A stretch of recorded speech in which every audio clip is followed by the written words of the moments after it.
Olá pessoal, a paz do Senhor a todos. Estamos aqui mais uma vez para estar comentando mais uma lição. Desta feita, a lição de número 7, a lição de jovens, onde estaremos falando sobre o profetismo.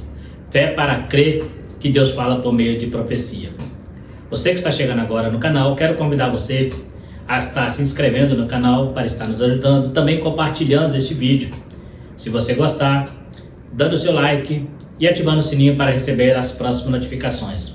Eu sou o presbítero Marcelo, congrego na Igreja Evangélica Assembleia de Deus e sou professor de escola dominical há muitos anos. E neste momento estaremos então entrando neste assunto importante que é o profetismo, ou seja, uma doutrina que trata do profetismo tanto no Velho Testamento quanto no Novo Testamento. Então a lição de número 7 que será ministrada no dia 12 de novembro, domingo próximo.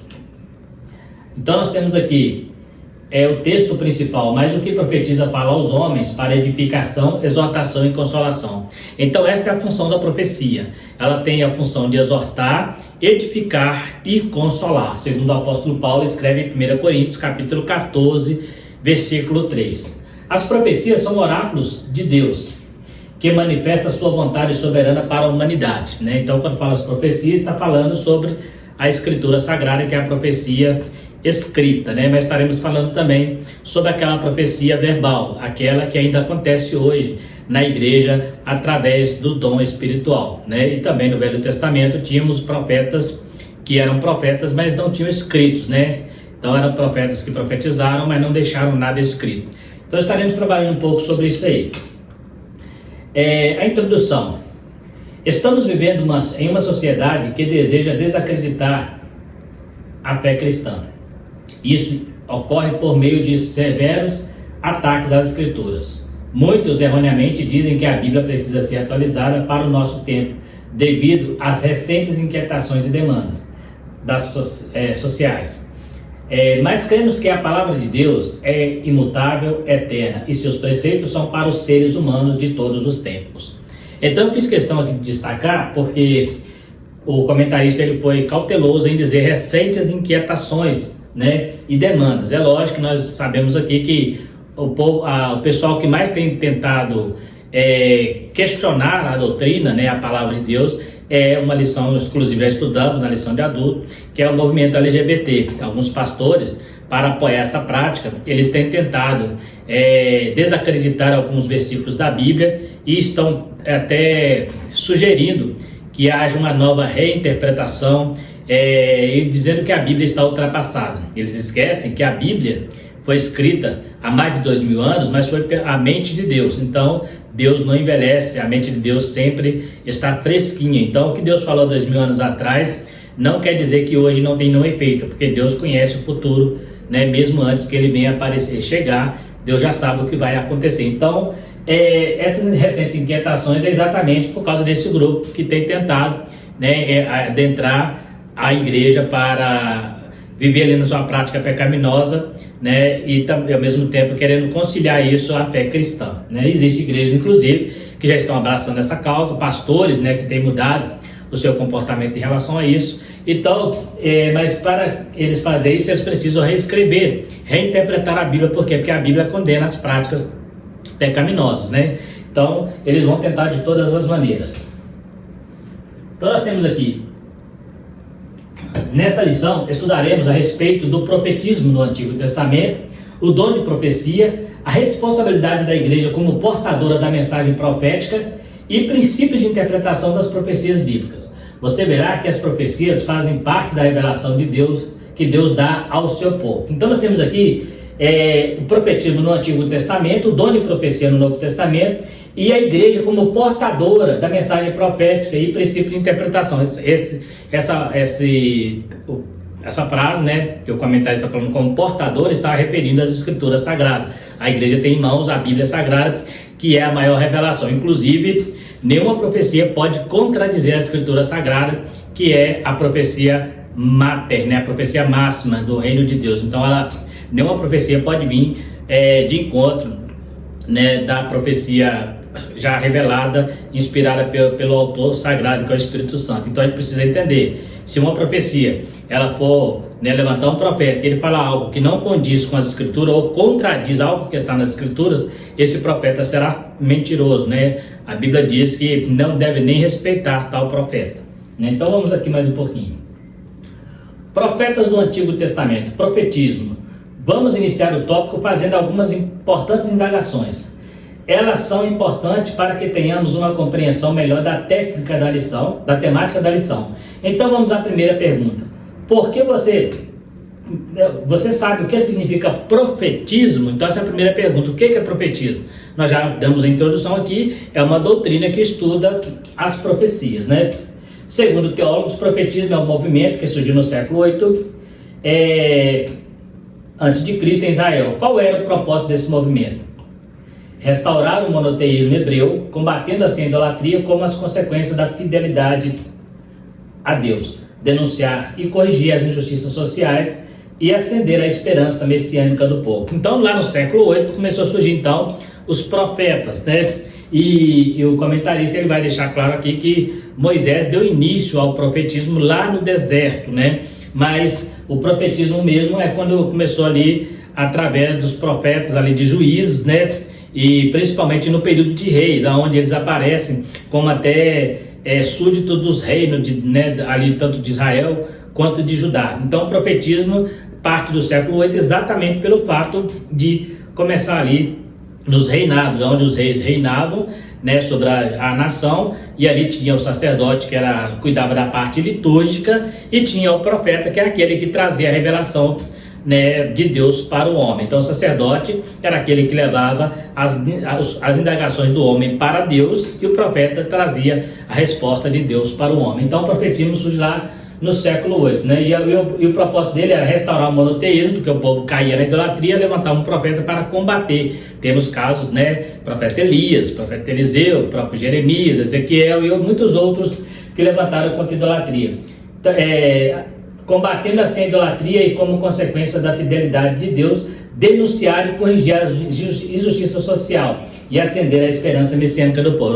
Nós vamos encontrar alguns profetas também combatendo, né, a injustiça social, como é o caso, por exemplo, do profeta Abacuque, né, que ele fala da injustiça social que acontecia ali no seu tempo, né? Então, não é só combater a idolatria, mas também combater a injustiça social e trazer o povo à esperança messiânica. Nós vamos encontrar principalmente o profeta Isaías, considerado o profeta messiânico, é o que mais fala da volta, né, da vinda do Messias, tanto como filho de Deus, quanto filho do homem, né, vindo para reinar. Então essa é a função do profetismo. Vamos mais um pouquinho. Quem eram os profetas do Antigo Testamento? Eram pessoas vocacionadas pelo Senhor e autorizadas por ele para falar em seu nome. Ezequiel 2, capítulo 1, versículo 10, né? Ezequiel 2, Deus chama Ezequiel e fala com ele: diz para esse povo que casa rebelde são eles, quer ouçam, quer deixem de ouvir, né? Então Ezequiel aqui é um exemplo de Deus falando que ele tinha autoridade para falar, quer ouçam, quer deixem de ouvir. Era um porta-voz de Deus que, em tempos difíceis de idolatria e apostasia, tinha uma importante missão: denunciar os pecados, conduzir o povo ao arrependimento e para mais perto de Deus.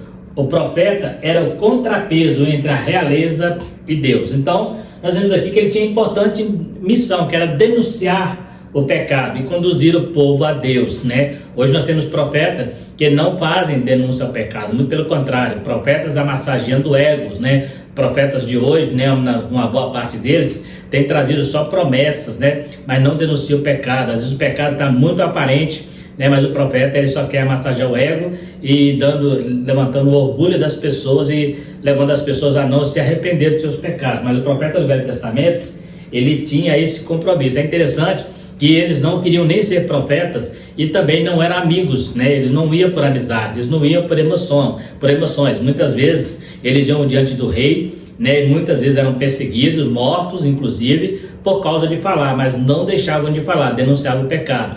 Eram profetas que não tinham por preciosa a vida deles, contanto que fosse pregado a verdade do Senhor ali para aquele rei, né? Nós temos ali no reinado de Davi, no reinado de Ezequias, de Josias e muitos outros reis, você vai ver ali os profetas sempre falando, né, contra a realeza, né? Fala que é um contrapeso entre a realeza e Deus, porque os reis governavam, mas era um reino teocrático. Eles eram reis, mas Deus, as leis que eles usavam para governar era a lei de Deus. Então, quando eles deixavam de exercer essa lei, o profeta se levantava para repreendê-los, né? Para repreendê-los e fazer com que eles voltassem à lei de Deus. Observa que lá em Deuteronômio, a lei era copiada e era colocada junto lá no palácio do rei, para que ele pudesse estar consultando ali qual era a vontade de Deus. Então, além de ter um profeta, ele tinha um livro da lei, né? Observa que esse livro, ele trazia os preceitos, os princípios da palavra de Deus. Então, quando o rei deixava de cumprir,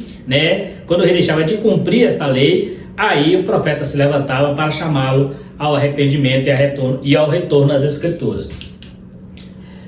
O ministério, a vocação destes homens e mulheres não dependiam da tribo em que nasceram, nem da posição social ou capacidade intelectual, né? Então não dependia de qual tribo é. Nós temos profetas de um reino que foi profetizar em outro reino, né? Não existia essa questão, era a questão, o que surgia era a necessidade do profeta se manifestar, né?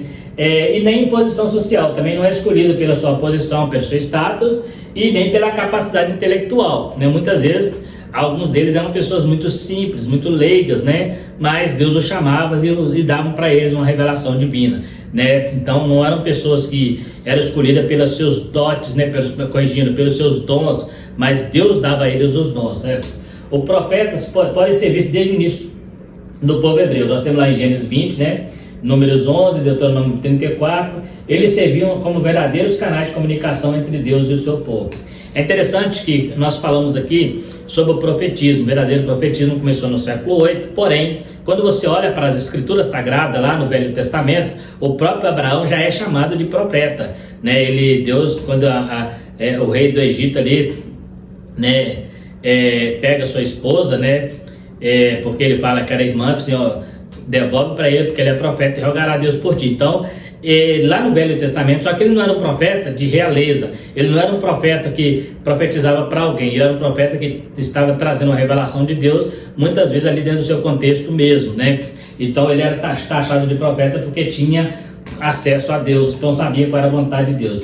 Ele serviu como os verdadeiros canais de comunicação entre Deus e o povo. Então, muitas vezes, para consultar a Deus, o profeta era a pessoa indicada, né, para consultar. Observa que muitas vezes, né, os reis iam até os profetas para consultar sobre algo que eles tinham que fazer, né? E muitas vezes não gostavam da resposta, porque às vezes eles queriam uma resposta positiva e o profeta tinha uma resposta negativa, porque o profeta ele tinha compromisso não com a realeza, mas compromisso com Deus e a sua palavra, né? O profeta ele precisa ter essa estrutura, essa coragem de falar a verdade, doa quem doer. Quando Deus manda falar, né, como disse lá em Ezequiel capítulo 2, quer ouçam, quer deixam de ouvir, casa rebeldes são eles. Então precisa sim que o profeta tenha essa postura de falar sem medo, sem titubear, sabendo que Deus está autorizando ele falar. O profeta Elias, ele falava contra o rei Acabe, ele falou contra Jezabel, né? Nós temos o profeta de Judá que foi pregar contra o altar e contra Jeroboão, né? E quando Jeroboão estende a mão para prendê-lo, para mandar prender, a mão de Jeroboão fica ressequida e ele teve que orar para que a mão dele restituísse. Então o profeta, quando ele tinha autoridade de Deus para falar, ninguém podia contra ele, né? Elias, inclusive, ele matou 50 soldados, depois mais 50, e no terceiro batalhão de 50 eles tiveram que implorar para que ele não pedisse fogo do céu, né? Então a gente vê aí como que eles tinham poder de autorização de Deus. Moisés inicia o ofício de profeta, o ofício profético em Israel. Então nós vemos aqui, vamos entender isso aqui um pouco, porque eu falei que Abraão já era profeta, né? Mas Moisés é que inicia. Como que ele inicia? Porque a partir dele, né, Moisés era um profeta, né? Na verdade, Deus até chama Arão de profeta e Moisés de Deus sobre o Egito, né? Então ele inicia por quê? Porque ele tinha um compromisso de conduzir o povo até a terra prometida. Então ele precisava consultar a Deus para Deus dar a direção, e essa direção era passada para o povo. Então ele era um profeta, né? O próprio Jesus fala que ele era profeta, né? Ele também chama a si mesmo de profeta e fala que Deus vai levantar um profeta semelhante a ele, né? Então ele entendia que ele tinha essa função de trazer os oráculos de Deus para o povo hebreu. Então ele era um homem que tinha acesso a Deus e ele trazia a revelação divina. Então inicia nele o profetismo. Por quê? Igual eu falei, Abraão, ele era um profeta no contexto de servo de Deus, de ter também acesso a Deus, mas não profetizava para ninguém. Abraão não saía profetizando para A ou B. Agora Moisés, também você não vai ver Moisés assim, meio que como os profetas, eis que assim diz o Senhor. Na verdade, ele trouxe os oráculos de Deus para o povo hebreu, né? O Pentateuco, inclusive, né, os 5 primeiros livros, né, a Torá, é uma revelação de Deus a Moisés para o povo hebreu. Então ele começou o profetismo, né, o ofício de profeta. Como ele não podia exercer o seu ministério sozinho, 70 anciões foram chamados e separados para ajudá-lo. Vai encontrar essa referência lá em Números 11, né, versículo 25. Foi assim que Deus repartiu o espírito que estava sobre Moisés entre esses 70 anciões de Israel. E as escrituras afirmam que quando o espírito repousou sobre eles, profetizaram, versículo 25. Foi com estes 70 homens que teve o início, que mais tarde foi denominado ministério profético em Israel. Então, a partir dali, inicia-se o ministério profético. A partir daqueles 70, depois você vai encontrar mais adiante, né, Samuel como profeta, e já existe uma escola de profeta, né? Inclusive, alguns acreditam que Samuel tenha criado essa escola, depois o profeta Elias, o profeta Eliseu, continuou essa escola, uma escola de profetas, ou seja, um grupo de pessoas que profetizavam, que reuniam para ali estudar a palavra de Deus, né? Então, começa em Moisés. O desígnio do ministério profético. Deus usou homens e mulheres como profetas no Antigo Testamento, como Débora e Uda, Jeremias, Isaías, Amós, etc. Eles tinham como objetivo defender a pureza do monoteísmo, do culto a Javé, contra as contaminações idólatras. A primeira coisa que eles tinham a obrigação, né, o dever, era de combater a idolatria, né, defendendo o único Deus verdadeiro, monoteísmo, né? Então eles tinham essa obrigação para que não houvesse uma contaminação. É o que irritava Jezabel quando Elias condenou os profetas de Baal e os profetas de Aserá, né?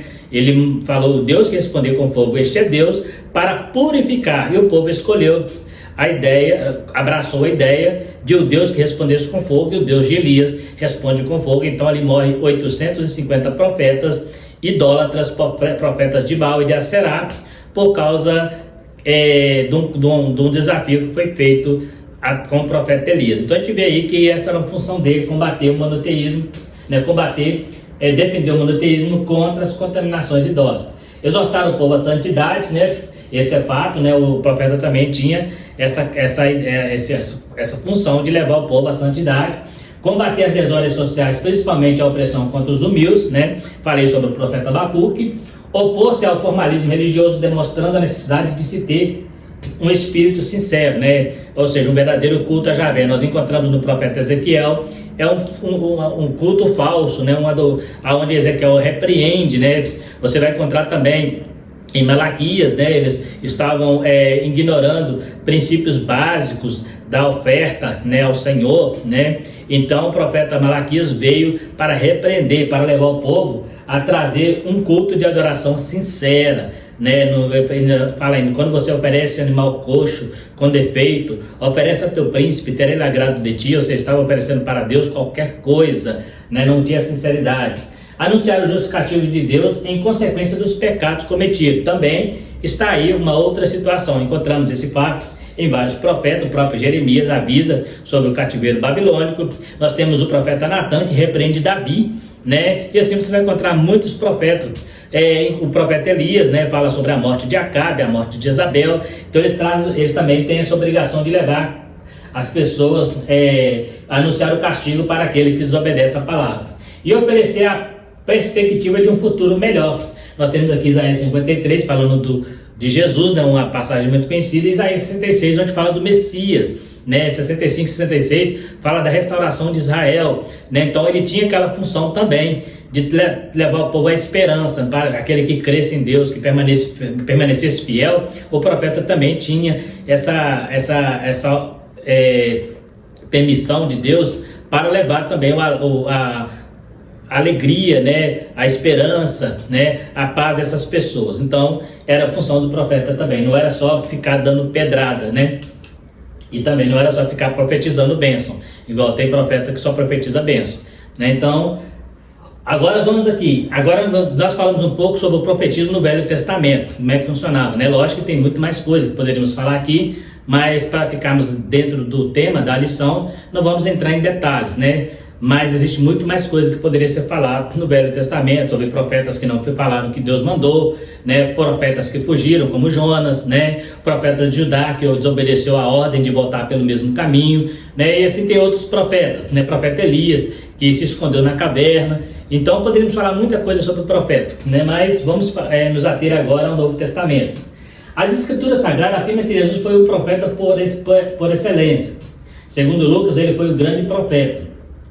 E João o retrata como o profeta que devia vir ao mundo para salvar as nações. Jesus agia segundo a vontade do Pai, né? É interessante que nós falamos na lição anterior, quando falamos sobre os atributos divinos, né? E eu comentei alguma coisa sobre Jesus, ainda que ele tenha os atributos divinos, ele não usava esses atributos, porque o próprio texto diz que ele agia de acordo com a vontade do seu Pai, né? Então ele fazia de acordo com a vontade do seu Pai e logicamente guiado pelo Espírito. Jesus, como homem, ele não usava a sua divindade, né? Só quando era para perdoar pecados, expliquei isso na lição anterior, não precisa ficar repetindo aqui, mas Jesus ele fazia tudo dentro da vontade do Pai, porque o profeta ele obedece à vontade de Deus. Então Jesus, como profeta, também obedecia à vontade do Pai. Mesmo sendo Deus, e esta é uma característica da profecia bíblica, porque a profecia nunca foi produzida por vontade de homem algum, mas homens santos de Deus falaram inspirados pelo Espírito Santo. Nós falamos que Jesus, né, ele cita Isaías 61 e fala que o Espírito do Senhor estava sobre ele e deu ele autoridade, né, ungiu ele para pregar a palavra, né. Tanto no Antigo quanto no Novo Testamento, o profeta era um porta-voz de Deus. Não falava o que desejavam, mas o que o Senhor ordenava. Eu coloquei aqui entre aspas, né? O eu profetizo, né? Isso é muito comum, nós temos visto isso no nosso meio. As pessoas falam, eu profetizo na tua vida. Isso é a vontade do profeta. Isso é o que o profeta deseja. Isso é uma confissão positiva, é uma confissão de fé do profeta. Ele acredita que é aquilo, mas não foi Deus que mandou ele falar. Quando eu falo, eu profetizo na tua vida a bênção, eu preciso ter autorização de Deus. O fato de eu ser um pregador não me dá essa autorização. Eu preciso, para profetizar a bênção, Deus falar para eu profetizar a bênção. Então, ele não fala o que deseja, né? Como eu falei, eu profetizo, mas o que o Senhor ordena. Então muitas vezes nós usamos essa confissão positiva, né? É muito comum você ouvir nas igrejas, pregador, eu profetizo na tua vida, eu profetizo isso, eu profetizo aquilo. O cara nem profeta né? Ele é só um pregador da palavra. E ele, baseado em alguns textos, ele acha que tem autoridade para fazer isso, né? Isso é um perigo. Eu não posso falar aquilo que Deus não mandou eu dizer, baseado nas minhas emoções ou na minha fé, né? Eu creio, eu posso dizer, eu creio que Deus pode te abençoar, mas eu falar que Deus vai abençoar é muito diferente, e eu posso estar falando uma coisa que Deus não autorizou falar.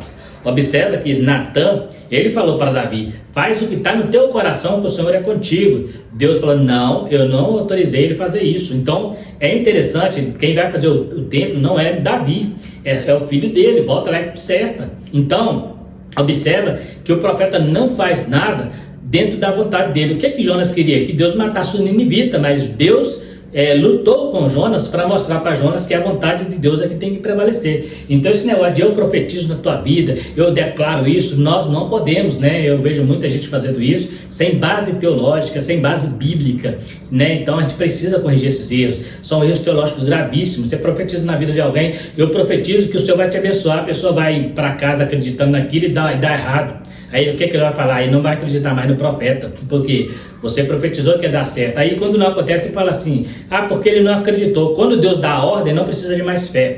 É interessante você observar isso. Quando Deus fala que vai acontecer, já está determinado. Eu não preciso mais ter fé, não preciso mais de comer a fé. Se Deus falou que vai me dar um carro, né, já está determinado. Só se eu falar com ele que eu não quero, né? Não, mas eu tenho que ter fé que Deus vai me dar o carro. Ele já falou que vai dar. Eu tenho que ter fé para acreditar que Deus pode dar. Quando Deus fala que vai dar, já saiu a ordem, né? Então quando a ordem sai, aí é só esperar a bênção. Então a pessoa, porque você não creu? Se eu creio que Deus pode fazer, eu não precisaria do intermediário, não precisaria de um profeta para me falar isso. Deus vai te dar uma casa, você precisa de uma casa própria, Deus vai te dar. Deus mandou te dizer que vai te dar uma casa, aí você não recebe a casa. A culpa é do profeta? A culpa é de quem não recebeu? Não, a culpa é do mentiroso que falou que Deus ia te dar sem ter convicção de que Deus falou isso. Aí o que ele faz? Para se eximir de responsabilidade, joga a culpa na pessoa, fala, porque você não teve fé. Se eu tenho fé para receber algo, eu não preciso de profeta.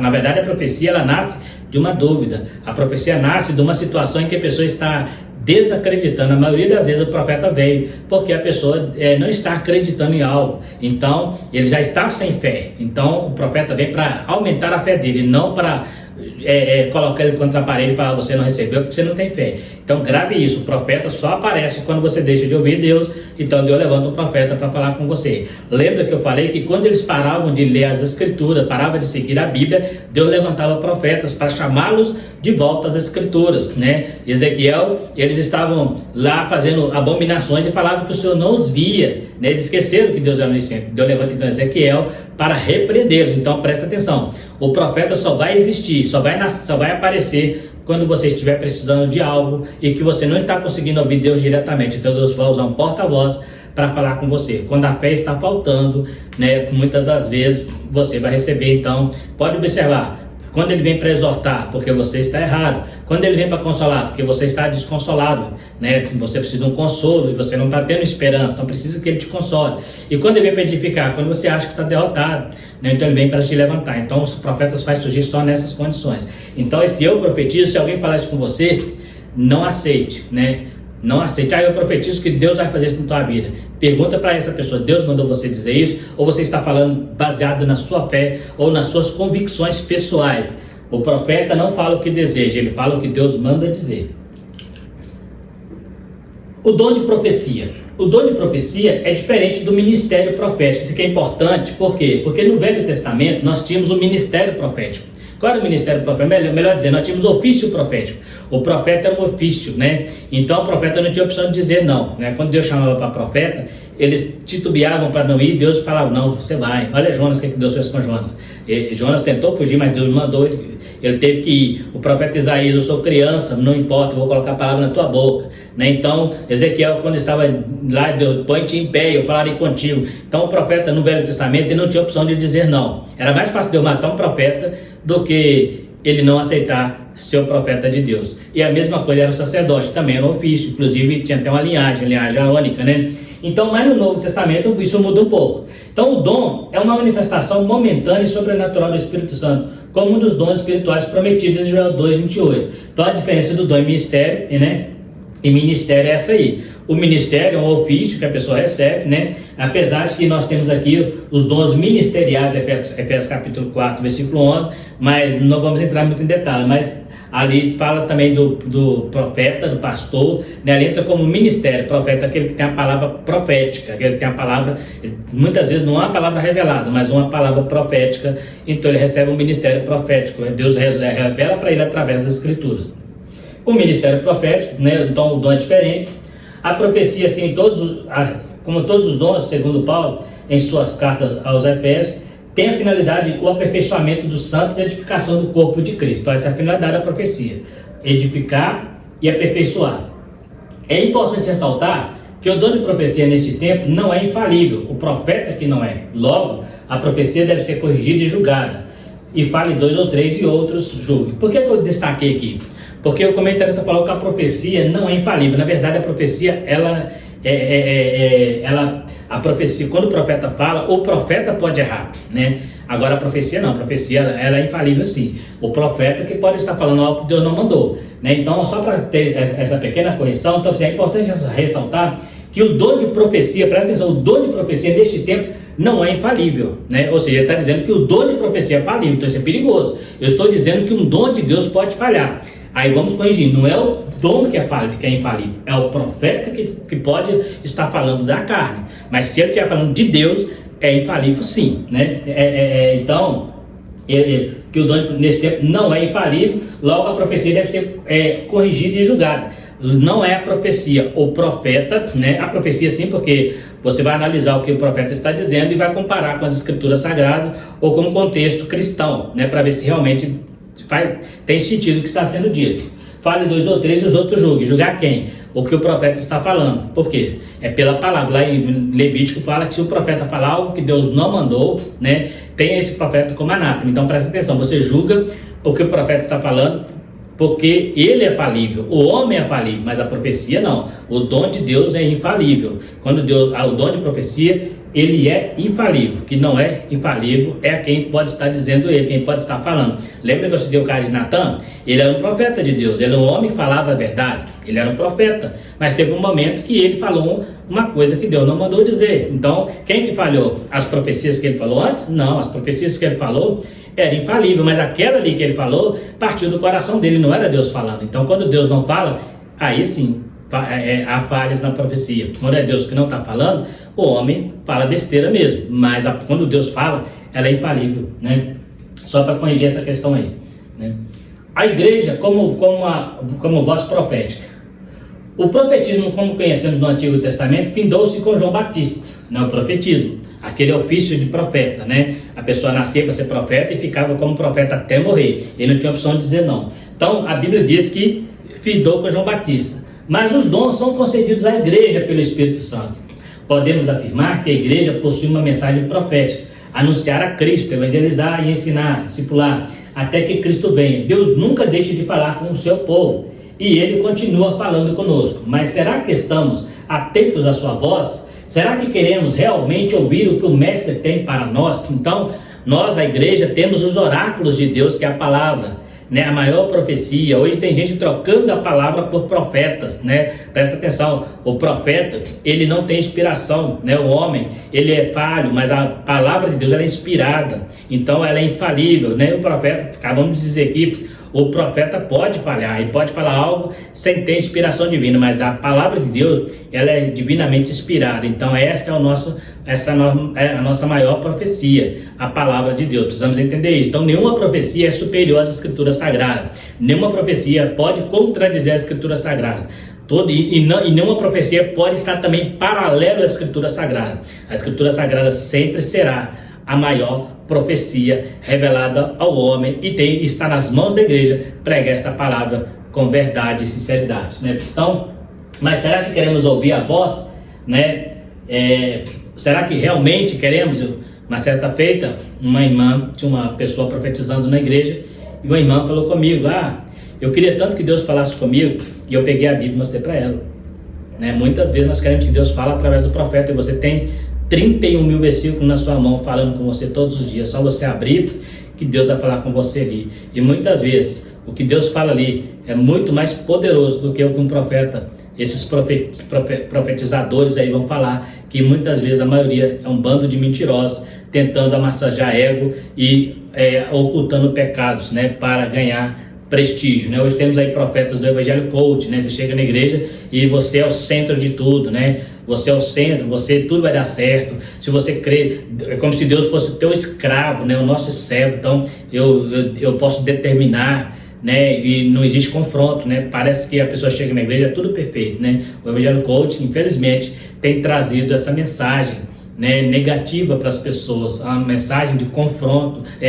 corrigindo uma mensagem de que você fica na zona de conforto, você não sente nenhuma pressão. Observe que nós lemos lá atrás que uma das características do profeta é condenar, né, denunciar o pecado.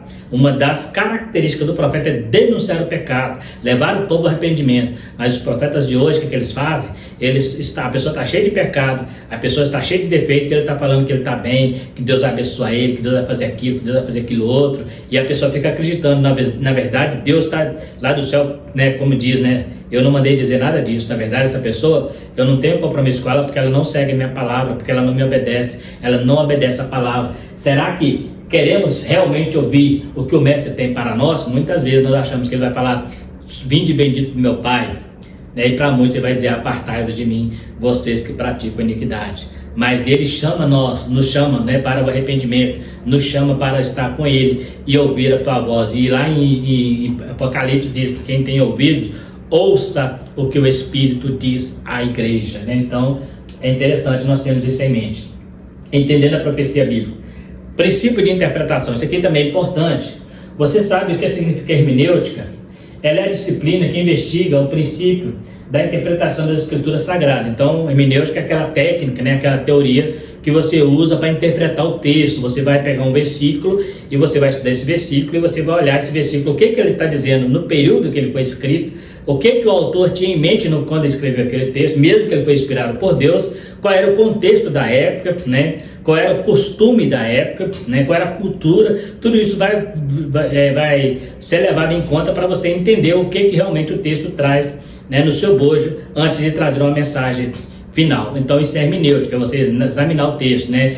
Por exemplo, existem textos na Bíblia que não é mais para nós, né? Por quê? Mas eu acabei de falar que a Bíblia é contemporânea, é atual. Ela é atual, mas existem muitos textos da Bíblia que foram situações que aconteceram no passado e foram resolvidos lá. Então, mas a mensagem de Deus, ela é central, que a mensagem é Jesus Cristo, a mensagem para nós. Os princípios a serem utilizados na interpretação das profecias são os mesmos utilizados na interpretação das escrituras sagradas. Por quê? O camarada está falando algo, uma profecia. Você tem que analisar. O Espírito Santo está falando daquela pessoa mesmo. Vamos olhar nas escrituras como que é. O que se ele está falando, se está de acordo com as escrituras. Se está de acordo, porque se estiver além das escrituras, se estiver contra a escritura ou paralelo à escritura, precisa ser julgado, né? Porque às vezes a pessoa está falando algo que a Bíblia não dá base. Muitas vezes eu pego um versículo isolado, eu começo a pregar a doutrina, né? Começo a ensinar naquele versículo. E depois, né? Quantos costumes, né? Principalmente os pentecostais, antigamente era pecado, né? Quantas coisas foram pecado baseado em textos isolados. Hoje não é mais, hoje já não se prega mais contra, porque era baseado em texto isolado ou interpretações erradas. Pegava um texto que era uma interpretação daquela época e trazendo para hoje, né? Então a gente tem que tomar muito cuidado, né? O que é realmente o que realmente o texto está dizendo antes de eu tentar aplicar a minha vida, né? Então as mesmas regras que você usa para interpretar as escrituras, que é a hermenêutica, você vai usar também para examinar a profecia. Mas o problema que nós temos hoje é que quando alguém levanta em profecia, nós já ficamos em êxtase, já fechamos os olhos e ficamos ali esperando o profeta falar, né? O correto era estar atento, com os olhos abertos, com a mente ligada, para ouvir o que realmente o profeta está dizendo. Vamos ver se esse cara está falando a verdade. Ah, mas é o Espírito Santo, você não sabe se é a carne, você não sabe se é um demônio, né? Nós temos um caso de uma mulher que falava que Paulo era servo de Deus, o demônio falando a verdade. Muitos hoje falariam que aquela mulher era uma profeta, mas para Paulo era uma endemoniada. Então, por quê? Porque Paulo tinha o discernimento de espírito. Então, esse é um dom importantíssimo na igreja, porque muitas vezes, através deste dom, você já faz a hermenêutica do Espírito Santo na vida do profeta, né? Porque vai revelar quem realmente está falando ali. Então, é importante ter isso em mente. Toda a escritura deve ser entendida de acordo com o sentido literal, usual, comum, com exceção do contexto no qual seja indicado claramente que a declaração seja simbólica. Então nós temos aqui, toda a escritura deve ser entendida de acordo com o sentido literal. Primeiro você lê lá o que realmente está dizendo, né? Usual e comum, com exceção do contexto no qual seja indicado claramente a declaração simbólica, né? Nós temos hoje, por exemplo, profecia de dupla referência. Nós temos profecia, o livro de Mateus cita muito isso, né? Isso é para cumprir o que diz o profeta Isaías, mas o profeta Isaías, aquela profecia também se cumpriu na época, né? Houve um cumprimento ali naquela profecia, mas ela também tinha uma simbologia em Cristo, né? Então, Isaías representava o sofredor, Isaías 53 representava o servo sofredor que apontava para Cristo, né? Então, é interessante que você, olhando para as profecias, você vai perceber isso. Existem muitas profecias que o livro de Mateus fala que aplicou a Cristo, mas aconteceu também, por exemplo, Raquel chorando pelos teus filhos. Isso aconteceu na invasão de Babilônia, né? Então, usa ali uma simbologia de Raquel chorando pelos teus filhos, né? Então, a gente vê que são profecias de dupla referência. Ela tem um sentido literal, contextual, cultural, e eu posso, né, em alguns casos, olhar dentro dela o que ela tem também para o futuro. Existem muitas profecias que são assim. A interpretação da linguagem simbólica e normalmente esclarecida pela referência de outras passagens bíblicas, ou seja, outra coisa importante, profecia, ela sempre concorda com as escrituras. Não se pode pegar uma profecia, nós estamos falando agora dos oráculos, né, da interpretação, que contradiz um texto bíblico. Então, a escritura não se contradiz, mas se você isolar o versículo, isso pode acontecer, porque você isolou o versículo sem entender o restante do contexto em que aquele versículo está inserido. Então, quando você isola um versículo, você pode nascer de uma heresia. É dito, né, que a Bíblia é a mãe das heresias. Por quê? Porque é na própria Bíblia que as pessoas criam a heresia, né? Os próprios fariseus criaram heresias a partir da Bíblia, porque isola um texto. Se você isolar um versículo, você pode trazer uma heresia. Às vezes o versículo parece que é contraditório, mas quando você analisa todo o contexto, você vai ver que aquele versículo ele está fechando um pensamento, né? A profecia é a mesma coisa, né? Ela precisa fechar uma ideia, né? Deus marcou tempos definidos para Israel e para as nações. Então, nós temos um exemplo aqui. Tem situação que é para Israel, né? Tem situação que é para a igreja, tem situação que é para as nações, né? Então, existe muito contexto, né? Eu gosto muito de dizer, por exemplo, quando se usa apartar o bode das ovelhas, né? É usado para as nações do milênio, a bênção das nações. Tem gente que aplica isso na igreja, né? Apartando o bode das ovelhas. Mas esse apartar bode de ovelhas é contextual, porque está falando do futuro para a nação judaica. Existem profecias que é exclusiva para Israel e existem profecias que atingem Israel e a igreja. Então é preciso entender isso aí, né? Deus marcou o tempo definido para Israel e as nações. A escritura não especifica o dia nem a hora do arrebatamento. A mensagem do profeta é para o seu próprio tempo e para as gerações que se seguem. Por quê? Temos seitas aí que já marcaram a data para o arrebatamento da igreja. Já tem gente falando que por causa da guerra que está acontecendo em Israel, né, que já está tentando arrumar uma data, mas nós sabemos que para o Senhor um dia é como 1000 anos e 1000 anos é como um dia. Então tudo que está acontecendo pode ser a iminência da volta de Jesus, mas pode não ser, pode demorar muitos anos ainda. Deus não marcou a data. Então se um profeta cismar de falar, né, que Deus vai vir daqui a tantos anos, esse profeta está mentindo, porque nem o Jesus aqui na terra sabia do dia que ele voltaria. Então não há uma data na Bíblia especificando, igual algumas seitas colocaram 1918, depois 48, né, 1914, né, colocou como se fosse a volta de Jesus invisível. Então é complicado, tem que tomar muito cuidado com essas interpretações. Método literal. Esta abordagem parte do princípio de que o escritor do texto bíblico escreveu sua profecia para ser compreendida como qualquer outro tipo de obra escrita.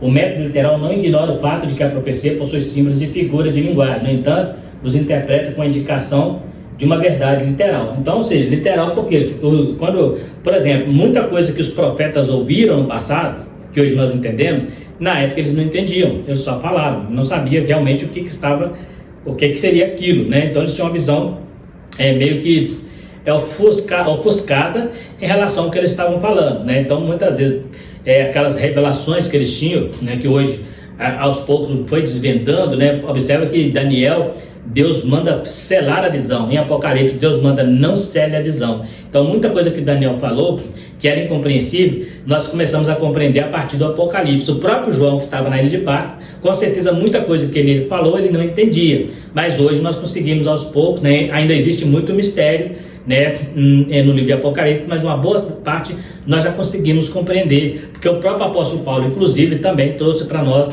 muita revelação voltada a esse viés escatológico. Então é interessante a gente ter esse cuidado aí para interpretar. Nós estamos falando dessa interpretação porque é um método que você usa para interpretar a profecia. O cara falou uma profecia e não tem base bíblica, ou está contradizendo a Bíblia, ou está além da Bíblia, precisa ser observado e analisado. O método literal não ignora o fato que a profecia possui símbolos e figuras, né? Eu vou estar literal, mas ela pode ter simbólica também, né? E Deus sempre trabalhou com símbolos, né?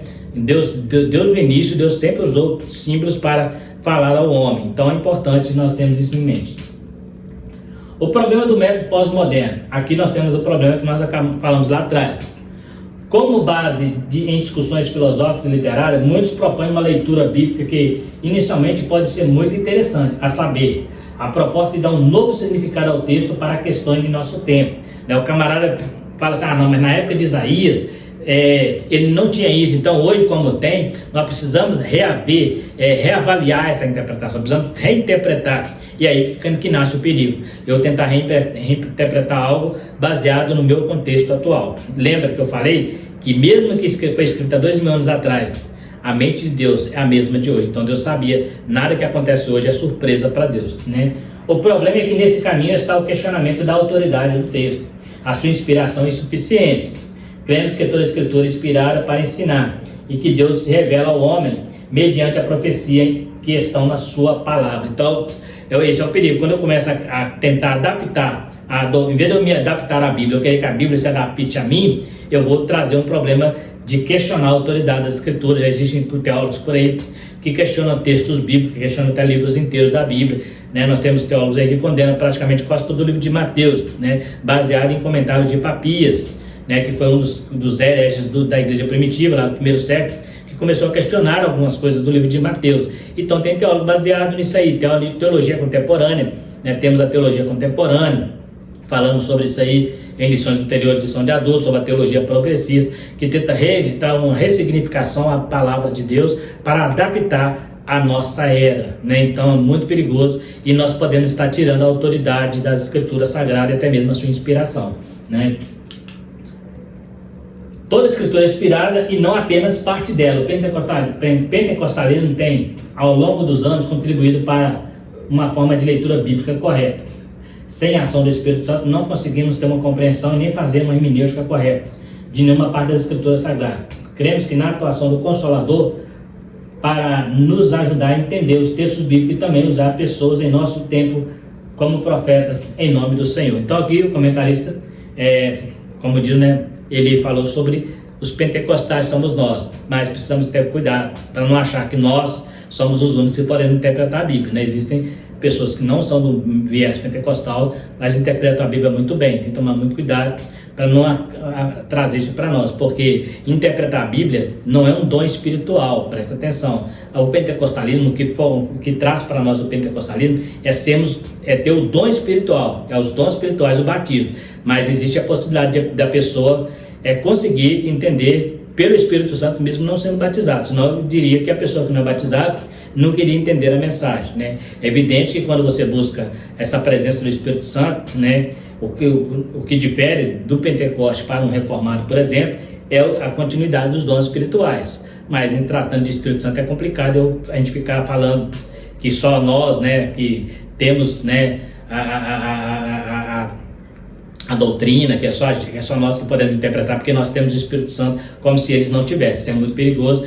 Eu não entro nesse quesito não. Prefiro ficar de que o Espírito Santo pode usar qualquer um para interpretar a Bíblia, desde que seja pessoas que estão buscando a presença dele. Ainda que não concorde com algumas coisas, porque toda igreja ela tem seus pontos, seus pós e seus contras, então é preciso ter esse cuidado, né?